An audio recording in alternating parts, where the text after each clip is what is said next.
بسم اللہ الرحمن الرحیم۔ ایسے لوگ جو اپنی ملازمت اور روزگار کے حوالے سے پریشان ہوں اور ملازمت کے لیے بیرون ملک جانا چاہتے ہوں، خصوصاً اپنے سنہری مستقبل کے لیے کسی یورپی ملک جانا چاہتے ہوں، ان کے لیے ایک آسان وظیفہ حاضر ہے۔ اس ویڈیو کو آخر تک دیکھ لیجئے۔ انشاءاللہ یہ ایک ایسا وظیفہ ہے، ایسا آزمودہ وظیفہ ہے اور مجرب، کہ جو آپ کا مقصد ہے یورپ جا کر ملازمت کرنا اور اپنے مستقبل کو خوشگوار بنانا، وہ اس سے حاصل ہو جائے گا۔ یہ انتہائی مجرب وظیفہ ہے اور یہ وظیفہ قرآن کریم سے لیا گیا ہے اور یہ اللہ پاک کے ایک نبی کی دعا پر مشتمل ہے۔ اس وظیفے سے پہلے میں اس وظیفے کا پس منظر آپ کو بتاتا ہوں۔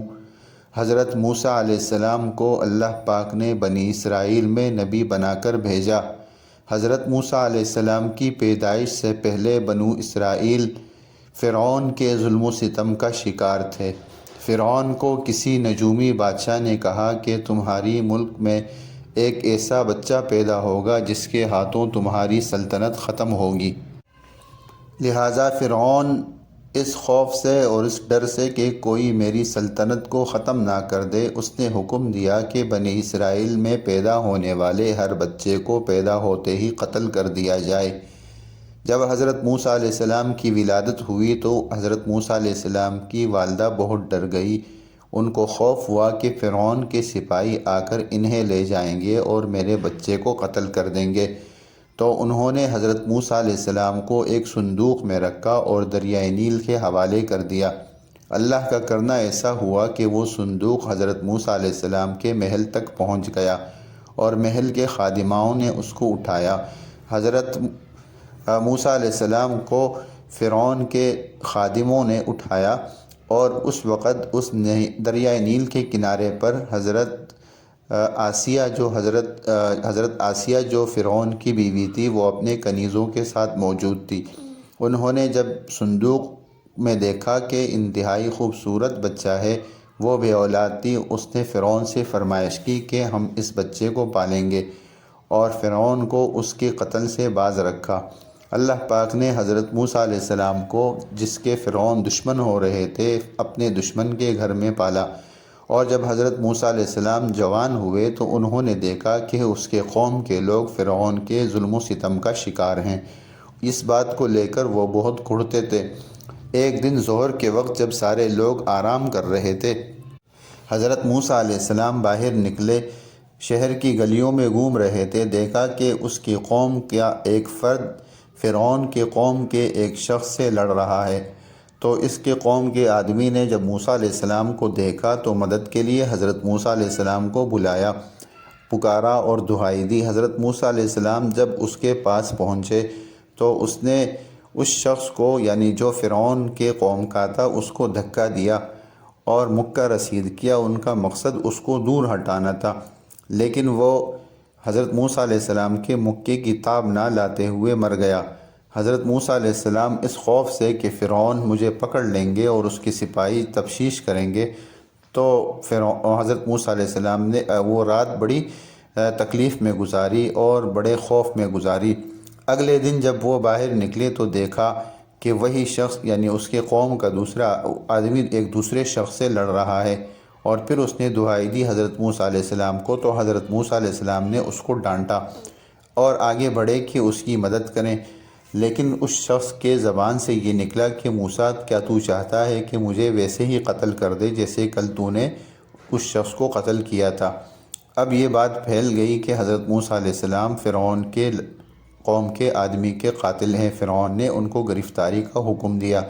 حضرت موسیٰ علیہ السلام کے پاس ایک آدمی آئے جو حضرت موسیٰ علیہ السلام کے خیر خواہ تھے، اور ان سے کہا کہ اس شہر سے نکل جاؤ۔ حضرت موسیٰ علیہ السلام کبھی مصر سے باہر نہیں نکلے تھے، اور وہ مصر سے نکلے اور مدین کی جانب انہوں نے توجہ کی۔ اب وہ ایک ایسے ملک جا رہے تھے جس کے بارے میں ان کو پتہ بھی نہیں تھا، اور ان کے پاس کوئی زاد راہ بھی نہیں تھا، یعنی راستے کا کوئی خرچہ بھی نہیں تھا، نہ حضرت موسیٰ علیہ السلام کے پاس کوئی سواری تھی۔ پیچھے سے فرعون کے سپاہی تھے، یہ ساری کے سارے رکاوٹیں حضرت موسیٰ علیہ السلام کے پاس تھی، جیسا کہ آج کل یورپ جانے والے اور بیرون ملک جانے والے لوگوں کے پاس کئی قسم کی رکاوٹیں ہوتی ہیں۔ ان کے امیگریشن کا مسئلہ ہوتا ہے، ان کے پاس پاسپورٹ اور ویزے کا مسئلہ ہوتا ہے کہ بڑی مشکل سے باہر کا ویزا لگتا ہے، اور پھر جب یہ ساری چیزیں کلیئر ہو جاتی ہیں تو پھر ان کے پاس سرمایہ کا مسئلہ ہوتا ہے، اسی طرح کسی ہنر کا بھی مسئلہ ہوتا ہے، اور وہ باہر جانا چاہتے ہیں، لیکن چونکہ مقصد ان کا حلال رزق کمانا ہوتا ہے، اس لیے وہ اپنے اس مقصد کے لیے کوشش کرتے ہیں۔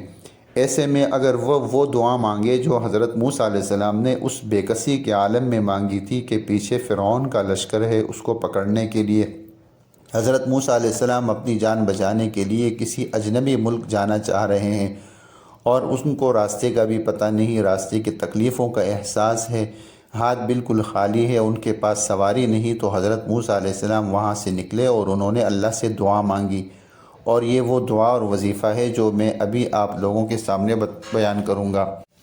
خیر، حضرت موسیٰ علیہ السلام وہاں سے نکلے اور مدین پہنچے، اور مدین کے کنویں پر پہنچے، اور انہوں نے دیکھا کہ وہاں کنویں پر لوگ آ کر اپنے جانوروں کو پانی پلا رہے ہیں۔ ایسے میں ان کی نظر دو لڑکیوں پر پڑی کہ جو اپنے جانوروں کو اس کنویں سے دور ہٹا رہے ہیں۔ حضرت موسیٰ علیہ السلام کو بڑا تعجب ہوا کہ لوگ تو اپنے جانوروں کو پانی پلا رہے ہیں اور یہ دو لڑکیاں اس کنویں سے اپنے جانوروں کو دور ہٹا رہی ہیں، یہ کیا ماجرا ہے؟ حضرت موسیٰ علیہ السلام کے پوچھنے پر انہوں نے بتایا کہ ہمارے گھر میں کوئی مرد نہیں جو گھر کے باہر کا کام کاج کرے، ہمارے والد بہت بوڑھے ہو چکے ہیں، تو اس لیے مجبوراً ہم اپنے جانوروں کو خود یہاں لاتی ہیں، لیکن چونکہ یہاں پر مرد موجود ہوتے ہیں اس لیے نامحرموں کے موجودگی میں ان کے مجمع میں جانا ہمارے لیے ممکن نہیں۔ حضرت موسیٰ علیہ السلام نے جب ان کی یہ پریشانی دیکھی تو انہوں نے ان کے جانوروں کو پانی پلایا، اور پانی پلانے کے بعد وہ ایک درخت کے سائے میں آئے اور وہاں آ کر بیٹھ گئے، اور یہاں آ کر انہوں نے ایک دوسری دعا مانگی۔ یہ والی دعا بھی ہم ابھی آپ کو بتائیں گے۔ یہ دونوں دعائیں آپ اپنے پاس محفوظ کر لیں، اور وہ لوگ جن کے جانے کا مقصد ہے باہر ملازمت کا، تو وہ ان دعاؤں کا معمول بنائیں۔ اور آگے کا قصہ میں مختصراً بتا دیتا ہوں کہ حضرت موسیٰ علیہ السلام نے جب ان لڑکیوں کو پانی پلایا اور وہ لڑکیاں واپس اپنے گھر گئیں تو ان کے والد نے ان سے پوچھا کہ تم اتنے جلدی کیوں آ گئی؟ تو انہوں نے یہ سارا ماجرا ان کو بتایا کہ ایک نیک دل شخص تھے جنہوں نے ہمارے جانوروں کو پانی پلایا، تو ان کے والد نے ایک لڑکی کو بھیجا کہ جا کر اس کو بلا لاؤ، اور جب وہ آ گئے تو حضرت موسیٰ علیہ السلام نے دیکھا کہ وہ اللہ کے پیغمبر حضرت شعیب علیہ السلام ہیں، اور انہوں نے حضرت موسیٰ علیہ السلام سے کہا ان کا ماجرا سن کر کہ فرعون کے ملک سے، ان کے ملک کے حدود سے تم باہر نکل چکے ہو، اور پھر اس کے بعد ان کی امانت اور دیانت کو دیکھتے ہوئے اپنی بیٹی کی رشتے کی ان کو پیشکش کر دی، جو حضرت موسیٰ علیہ السلام نے قبول کر دی۔ دیکھیے آگے کا قصہ تو بڑا طویل ہے، انشاءاللہ کسی اور ویڈیو کے اندر، چونکہ یہ قصے کا ہمارا ٹاپک نہیں، اس لیے ہم فوکس کرتے ہیں ان دو وظیفوں کے اوپر۔ مدین سے نکلتے وقت حضرت موسیٰ علیہ السلام نے جو دعا مانگی تھی وہ دعا یہ تھی: عسیٰ ربی ان یہدینی سواء السبیل، عسیٰ ربی ان یہدینی سواء السبیل۔ یہ دعا سورہ قصص کے اندر موجود ہے اور نیچے ڈسکرپشن میں بھی موجود ہے۔ اور دوسری دعا مدین میں پہنچ کر اس درخت کے نیچے جو انہوں نے مانگی تھی وہ دعا تھی: رب لما انزلت الی من خیر فقیر۔ ان دو دعاؤں کو ہر نماز کے بعد 100 مرتبہ پڑھنے کا معمول بنائیں، انشاءاللہ ایک ہفتہ گزرنے سے پہلے آپ کا مقصد پورا ہو جائے گا۔ دو دعائیں آپ کو بتائی ہیں، ایک وظیفہ ہے عسیٰ ربی ان یہدینی سواء السبیل، اور دوسرا وظیفہ ہے رب انی لما انزلت الی من خیر فقیر۔ امید ہے دوستو یہ ویڈیو آپ کو پسند آئی ہوگی۔ ہماری دوسری ویڈیوز کو دیکھنے کے لیے ہمارے اس چینل کو جو وظائف سے متعلق ہیں اسے سبسکرائب کریں اور اپنے دوستوں میں شیئر کریں۔ شکریہ۔